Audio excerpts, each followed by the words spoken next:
हुई? जाति की वजह से हुई है ना। जिनको घड़ा छूने पर हत्या हुई है, मंदिर प्रवेश पर हत्या हुई है, मूर्ति छूने पर हत्या हुई है, मैं पूछना चाहता हूं उनका धर्म क्या था?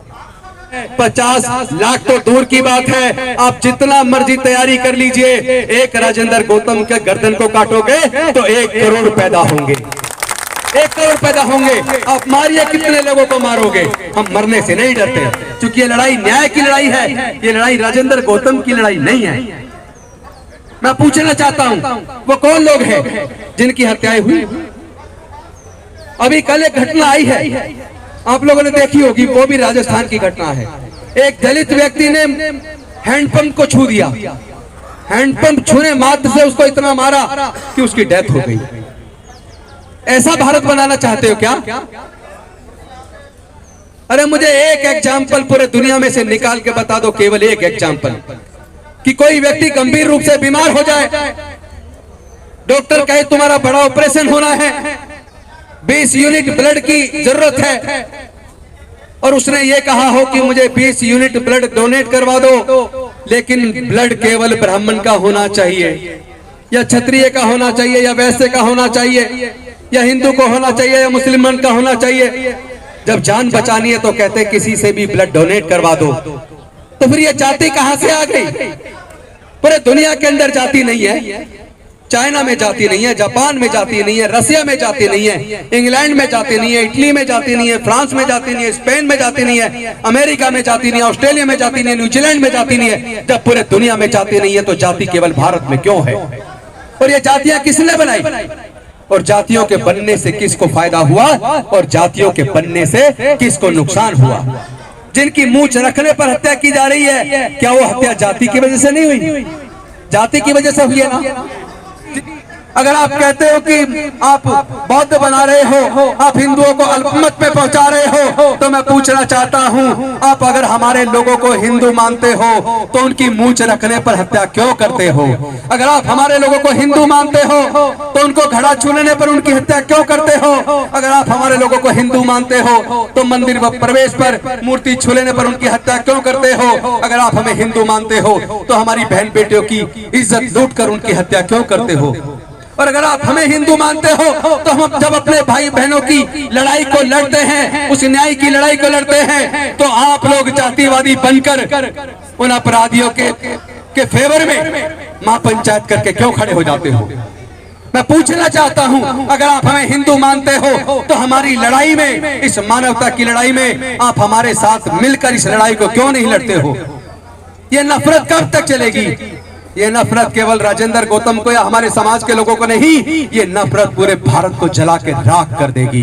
हम लोग भारत को बचाने आए हैं, हम लोग भारत को बचाने आए हैं। हम डॉक्टर बाबा साहब अम्बेडकर को मानने वाले हैं, हम डॉक्टर बाबा साहब अम्बेडकर के संविधान को मानते हैं। हम अमन चाहते हैं, हम शांति चाहते हैं, हम अपने लोगों को जाति की गुलामी से बाहर निकालकर अपने पूर्वजों की सांस्कृतिक विरासत में, बुद्ध के धम्म में वापस लाना चाहते हैं। तो इसमें आपको तकलीफ क्यों है?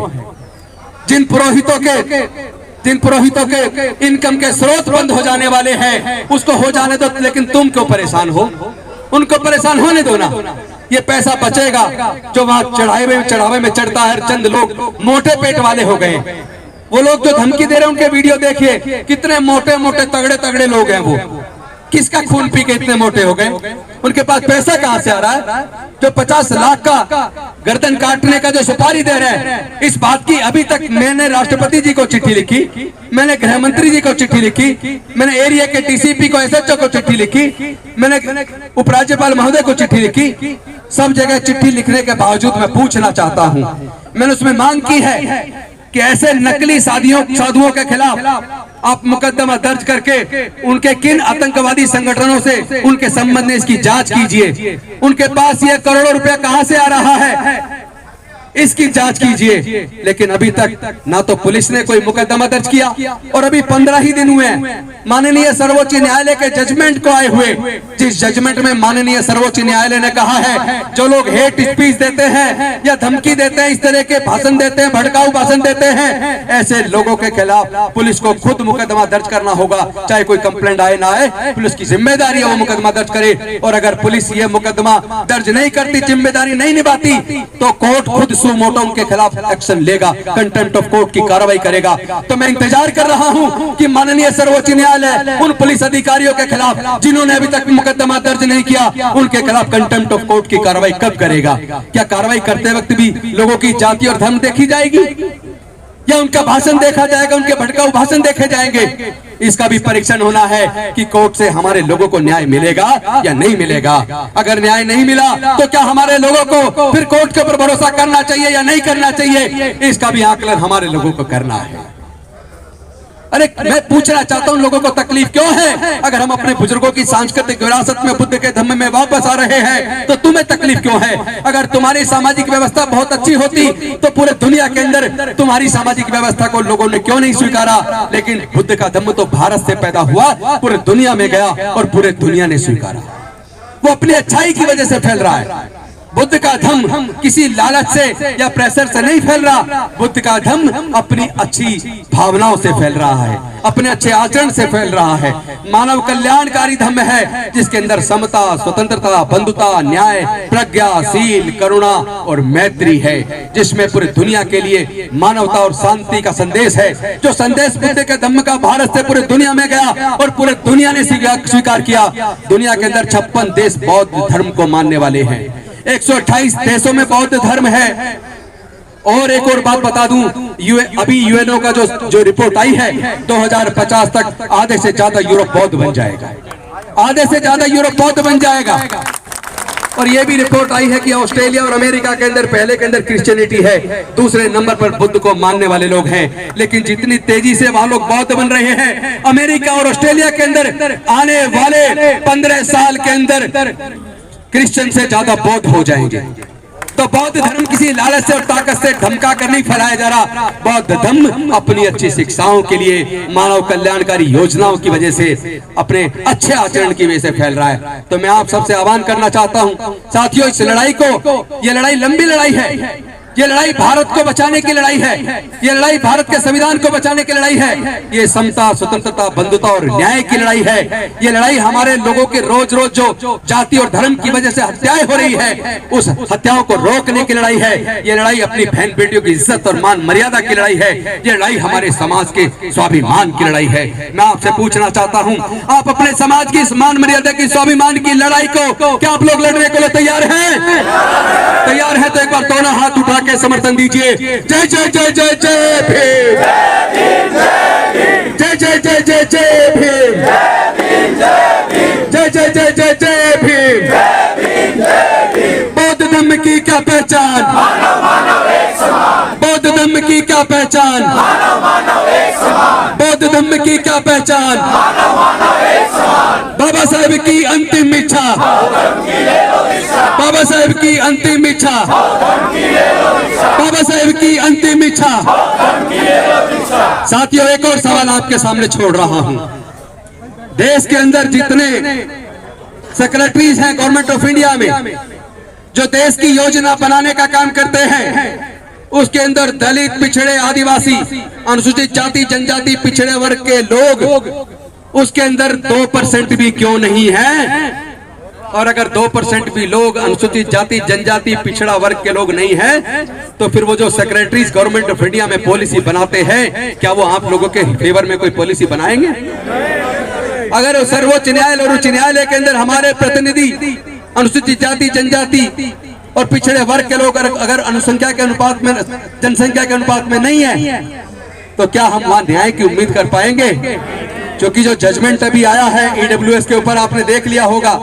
संविधान तो कहता है 2000 socially and educationally backward classes they are entitled to get benefit of reservation. Article 15(4) of Indian Constitution says that those are socially and educationally backward classes, they are entitled to get benefit of reservation. But those are more represented. Those are not less represented, but more represented. Those are neither socially nor educationally backward. Then how they are entitled to get benefit of reservation? But even in spite of all these legal provisions, Honorable Supreme Court has given verdict in favor of this 10% EWS reservation. और उसके अंदर clear है, EWS reservation में SC, ST और OBC के लोग apply नहीं कर सकते। क्यों भाई? उनको क्यों नहीं कर सकते? क्या उनकी 8 लाख से ज्यादा इनकम है? यानी आपको समझना पड़ेगा, साजिश किसी एक कॉर्नर पे नहीं है। भारत के चप्पे चप्पे पर अनुसूचित जाति, जनजाति और पिछड़े वर्ग के लोगों के खिलाफ साजिश रची जा रही है। हमारी गलती है कि हम सच को ना तो जानते हैं और ना मानते हैं। हम ये तो कहते हैं डॉक्टर बाबा साहब अम्बेडकर को मानते हैं, लेकिन डॉक्टर बाबा साहब अम्बेडकर की बात को नहीं मानते।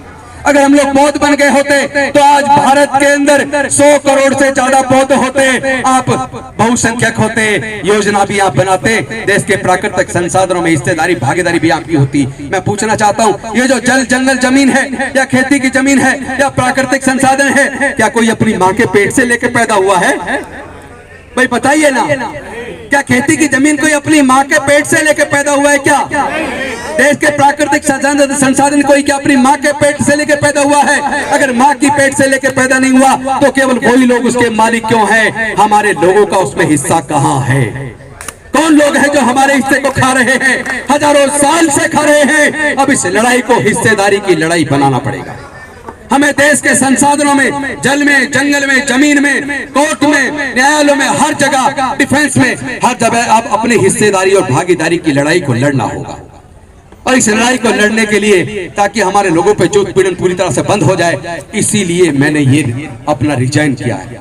क्योंकि अगर मैं मंत्री बने रहता तो मैं हो सकता है 2.5 साल और मंत्री रहता, हो सकता है दोबारा सरकार बनती फिर मंत्री बन जाता। लेकिन हमारे सीनियर नेता, जिनको हम बड़े इज्जत से कहते थे कि ऊपर नीचे जमीन, ऊपर आसमान और पासवान पासवान, वो तो मरते दम तक मंत्री रहे।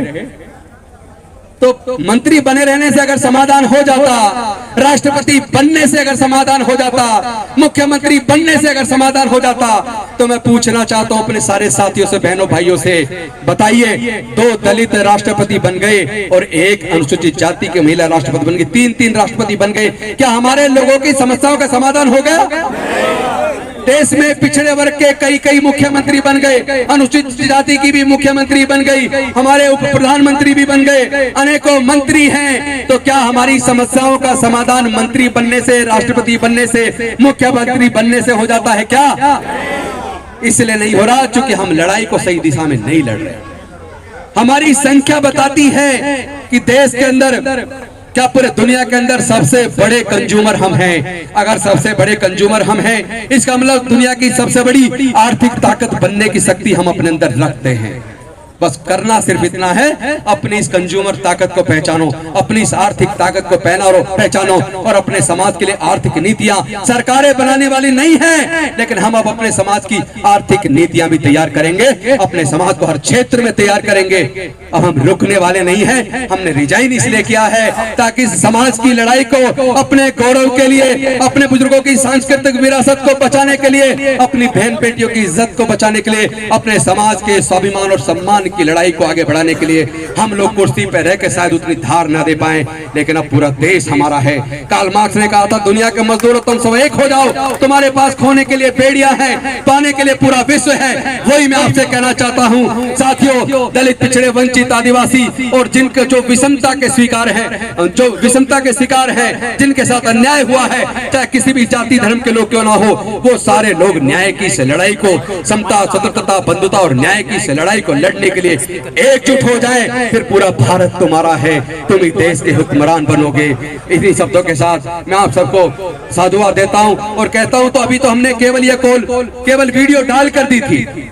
अभी हमने कोई वैसे तैयारी नहीं की कि गली गली में छोटी छोटी सभाएं की हों, लेकिन आगे अब गली गली में पूरे देश के अंदर सभाएं होंगी और जोगदिया जी के कुर्बानी को, हम बलिदान को बेकार नहीं जाने देंगे। अपने समाज की लड़ाई को लड़ेंगे। हम डॉक्टर बाबा साहब अम्बेडकर ने निकम्मा और नाकारा औलाद नहीं है, हम उनके काबिल बच्चे बनकर दिखाएंगे। हम अपनी पूरी वफादारी का सबूत देकर दिखाएंगे। हम इस लड़ाई को लड़ेंगे, हम इस लड़ाई को जीतेंगे। जय जय जय जय जय भीम, जय जय जय जय जय भीम, जय जय जय जय जय भीम। अंत में सिर्फ एक बात कहूंगा, सब लोग पीछे वाले भी ध्यान से सुनना। ये लोग चाहते हैं हमारे लोगों को भावनाओं में भड़काकर हम किसी तरह संविधान के रास्ते को छोड़कर संविधान के खिलाफ कोई भावनाओं में बहके लड़ाई लड़े। ताकि ये लोग हमारे लोगों पे मुकदमा बना के उनको कोर्ट के चक्कर में उलझा दें। लेकिन हम अपने लोगों की लड़ाई को इतने बेहतरीन तरीके से लड़ेंगे जैसे डॉक्टर बाबा साहब अम्बेडकर जी ने इस लड़ाई को संवैधानिक तरीके से लड़के अपनी बुद्धि और विवेक से काबिलियत से लड़के जीत हासिल की थी। हम भी इस लड़ाई को अपनी एकता से, बुद्धि और विवेक से लड़ेंगे और हम लोग जरूर इस लड़ाई को जीतेंगे। साथियों, मैं आपको यह आश्वस्त करता हूं, आप लोग आए, आपका बहुत बहुत धन्यवाद। नमो बुद्धाय, जय भीम, जय भारत।